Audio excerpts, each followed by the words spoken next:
Update पाहूया। एकनाथ शिंदे यांचा बालेकिल्ला असलेल्या ठाण्यातून काय अपडेट येते आपण पाहूया। ठाण्यातून एक महत्त्वाची बातमी। ठाण्यात प्रभाग 19 मध्ये शिंदेंच्या शिवसेनेचे 4ही उमेदवार विजयी झालेले आहेत। शिंदेंच्या शिवसेनेनं ठाण्यामधला आपला बालेकिल्ला राखलेला आहे। 4ही उमेदवार विकास रेपाळे, नम्रता भोसले, राजेंद्र फाटक आणि मिनल संखे हे 4ही उमेदवार शिंदेंच्या शिवसेनेचे विजयी झालेले आहेत। पुण्यातली पुढची अपडेट पाहूया।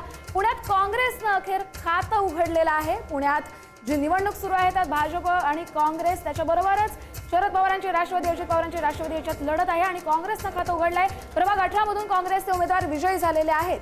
त्यानंतर वसईमध्ये काय घडते आपण पाहूया। वसई विरारमध्ये बहुजन विकास आघाडी आणि भाजपमध्ये सध्या काटेकी टक्कर पाहायला मिळते।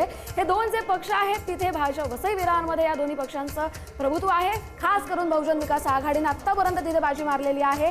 मुंबईतले अपडेट पाहूया। मुंबई वॉर्ड क्रमांक 50 मध्ये भाजपचे राजपूत प्रताप सिंग विजयी झालेले आहेत। मुंबईमधले आपण अपडेट पाहतोय आणि त्यानंतर आता हळूहळू जे क्षणाक्षणाला अपडेट येते ते आपण पाहणार आहोत। प्रभाग 124 मध्ये ठाकरेंच्या शिवसेनेच्या सकीना शेख या विजयी झालेल्या आहेत। ठाकरेंच्या शिवसेनेचे उमेदवार विजयी झालेले आहेत। पुढचे नाशिकमधून एक अपडेट आहे। नाशिकमध्ये भाजपचे सुधाकर बडगुजर आघाडीवर आहेत। शिवसेनेचे अतुल सानप पिछाडीवर गेलेले आहेत। भाजपचा उमेदवार नाशिकमध्ये आघाडीवरती आहे।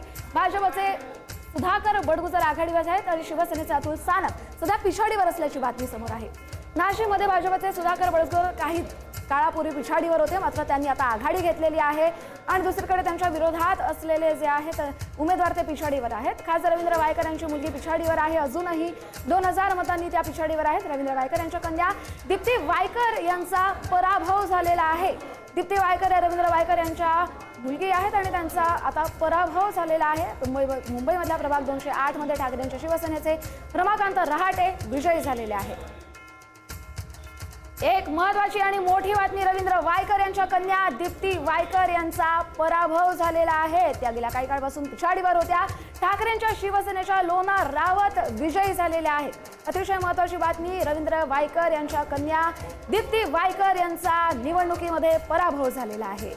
मुंबईमधले अपडेट पाहूया आपण। रवींद्र वायकर यांची मुलगी पिछाडीवरती पराभूत झालेली आहे। भाजपचे रोहिदास लोखंडे 207 प्रभाग क्रमांकामधून विजयी झालेले आहेत। 207 हा जो प्रभाग क्रमांक आहे मुंबईतला त्यात भाजपचे उमेदवार रोहिदास लोखंडे यांचा विजय झालेला आहे। मुंबईमधले अपडेट। त्यानंतर वसई विरारमध्ये काय घडते पाहूया। भव्य आणि भाजपमध्ये काटेकी टक्कर सुरू आहे। बहुजन विकास आघाडी आणि भाजपमध्ये वसई विरारमधल्या प्रभागांमध्ये भव्य 65 तर भाजप 47 जागांवरती आघाडीवर आहे।